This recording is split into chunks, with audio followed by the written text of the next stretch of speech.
Hello, everybody. So I agree with most of what Amy said. It is great to be here, and let me thank Director Prabhakar for putting this together. I think OSTP is going to play a critically important role going forward. And let me go ahead and do a little bit of acknowledgement on the front end. And I, actually have had a tech background before I was governor or senator. I was lucky enough to be in the wireless industry and then a VC. So I would at least make the case that maybe other than Don Beyer, who's actually gone back to college to get a degree in AI, that I think I've spent about as much time with AI experts as most people. And let me acknowledge, at least for me, there is no linear relationship between the time I spend talking to AI experts and me actually getting smarter on the subject. Because I think if I go way back in time, like 18 months ago, when the notion was, who was going to win the large language model battle was who's had the most data, the most compute, the most engineers, and where LLM's going to be the kind of defining area. I think the whole economics and framework is so constantly evolving, and there are huge possibilities. I'm going to go kind of do almost a lightning round because I do have to get back and vote and go to Charlottesville, and you've got, I think, coming behind me, and Shalonda Young, our great OMB director, and there is one thing you learn in politics is you never want to piss off the OMB director.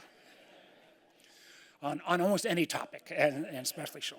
But so I think we all know aspirationally, and I think, again, the title of the conference, Aspirations Around AI, huge, huge aspirations and huge possibilities. I frankly think the area that I am trying to spend a lot of trying to learn about, that I think potentially may have some of the greatest possibilities, is AI's intersection with bio and life sciences, DNA, genetic sequencing. And because I had one of the folks in the synthetic biology field say, large language models against humans who've actually been speaking language for thousands of years, that's a tough road to hoe. But there is a language of how genes and molecules all interact with each other. And if we can use all of that AI tools to unlock that language, we may see opportunities beyond the pale. At the same time, I think, as we see all this potential, I hope we don't take the argument that I heard from all of my tech bros in the social media space, which says, oh, you guys in policy, you'll never understand. Let us go do this, and we'll come back and figure out the rules after the fact. I think that has been an unmitigated disaster. And with the exception of the effort recently to say maybe TikTok ought to not be owned by and controlled ultimately by the CCP, we've done nothing in terms of social media framework, from kids' online safety to privacy to even things like data portability, interoperability, and never even rediscussed Section 230. So on AI, I don't think we ought to overdo, but I don't think the idea of come back, regulators, Congress 5 years from now, and then sort things out, I think that would be a disaster. So let me take you through a series of items where I'm working. One, I think the administration, what they've done and what NIST is doing is really important. But when you do it with executive orders or NIST guidelines without the rule of law, you can only go so far. So Jerry Moran, a great friend, Republican senator from Kansas, and I have a bipartisan legislation that would try to put a framework in place to make sure the NIST standards go forward and actually carry the force of law. More recently, I've written the Copyright Office because I think there are things we can learn from DCMA to make sure that researchers get the appropriate exemption so you can do your research without threats of liability. And I think this is, I know, kind of a nerdy piece, but I figured this was kind of a nerdy audience. But trying to make sure that we don't have a repeat of, again, what we saw with social media, where there's kind of an occasionally the platforms will let researchers in to look, but oftentimes set that back. I think we need to carve out very clearly a AI exemption for researchers. National security, I'm chairman of the Intel Committee.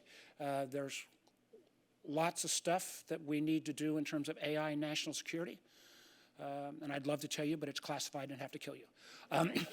I do think, as we think about AI, enormous opportunities, we're still debating within the Intel community, are we going to have one large LLM, which was the original assumption, across all of the 18 different Intel entities, where we would collect all the pixels from overhead and all the voice from NSA and all of the thumb drives from CIA.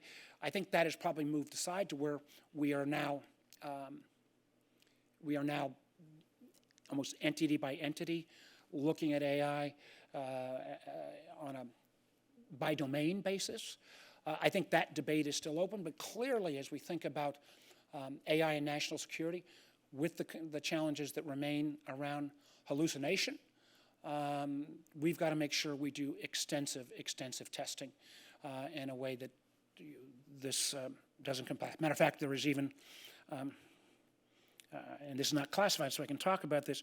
I've seen some proposals recently in terms of how AI relates to national security, that there's some individuals developing for Ukraine the ability for the Ukrainians to bring a swarm of drones that once you set them off, there would be no communication between the human and the swarm of drones, because where a lot of the drones have been taken down recently is through the jamming. So if you don't have that jamming back to a controller, and if you then, the lead drone was taken down, it would be software interrelated. So the leader, the kind of brain drone would go to the second drone to the third. Very interesting, could be a breakthrough in terms of the war. But what I've just described, in many ways, could be the first major AI weapon without human interface. So how we think through this, even though we've got enormous needs, is very, very important. I did think for a while that, and this builds on what Amy's good work on the Rules Committee, on the committee with her, and very supportive of what she's doing on watermarking and deep fakes. I thought, again, a long time ago, 9 months ago, that I had the perfect place where we could find some common ground and actually put some rules in place, at least as a starting point. Because I would argue, what are the two domains where AI in its current generation could have the most dramatic effect? You don't have to wait for 2 or 3 more generations. The two domains that I would argue is, 1, faith in our public elections, but 2, faith in our public markets. And I thought maybe we could have, kind of a grand coalition between big C capitalists and small d Democrats to say the overlap and the kind of tools, deepfake being one, are so similar. And frankly, AI tools in terms of market manipulation, and I wouldn't go after a Fortune 100 company, but a Fortune 100 to 500 company, where you could manipulate a stock price enormously, not only from a CEO misrepresentation, but from fake filings. I got a whole list of what you could do to manipulate at speed and scale. And let's face it, in AI, that is the challenge. Speed and scale can bring these tools. I've been, frankly, extraordinarily disappointed that we've not seen more interest from the financial sector about leaning in on market manipulation. On elections, again, I've supported everything that Amy was talking about. I'm worried that we're not going to get it done in time.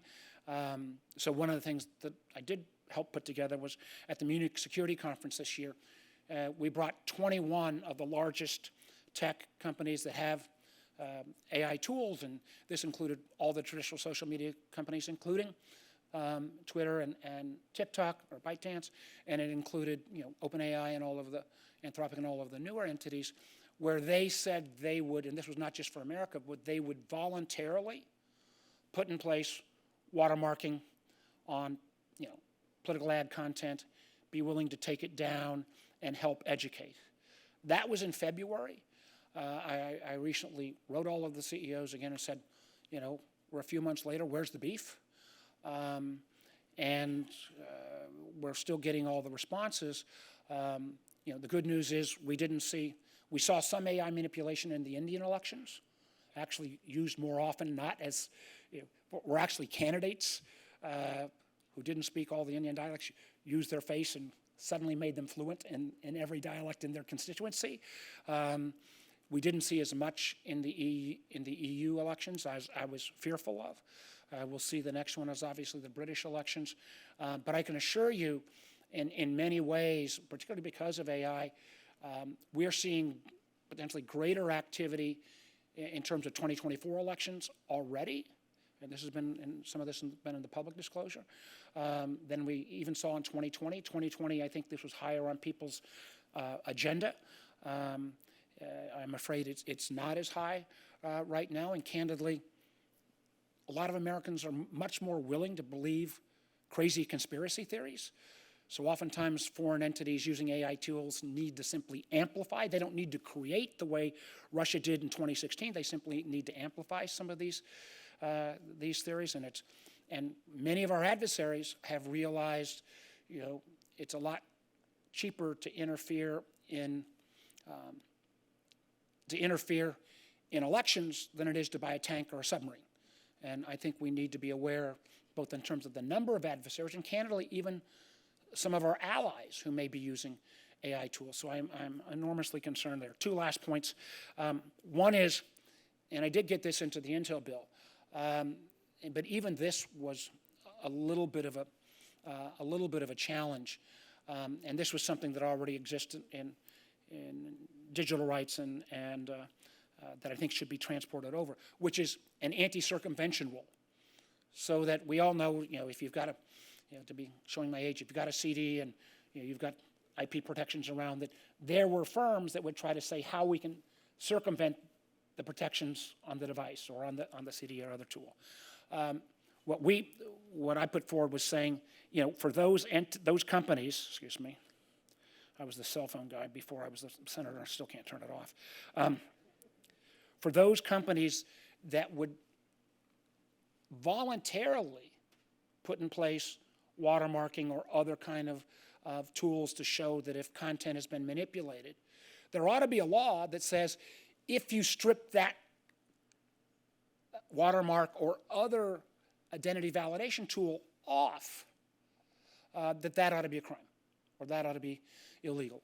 And happy enough that we did get it in, but it was still a bit of a hurdle, even when we're talking about a company's voluntary choice to try to make sure content authenticity was put in place. We need more of your ideas.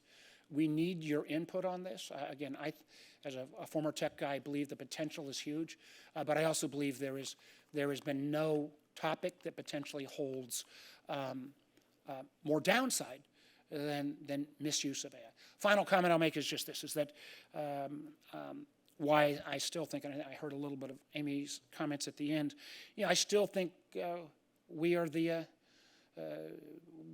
world's leader.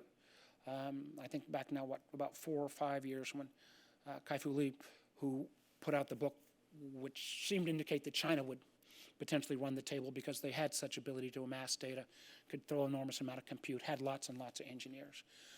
And China is doing some remarkable things.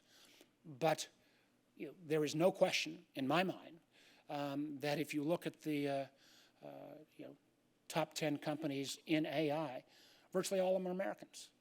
The French have done quite well. I give them credit. There's a lot of creative things going on in Israel as well, and obviously China. But our innovation economy still leads the way. And what I think we need to make sure we do from a regulatory or guardrail standpoint is not repeat what we did with social media on things like privacy or ultimately even any kind of kids online protection, and cede that all to the Europeans. We ought to set those those guidelines, those rules and regulations. They ought to be thoughtful. They ought to be willing to then, if we don't 100% get it right, be willing to come back and amend and change, because Congress is not going to get it 100% right, particularly in this field.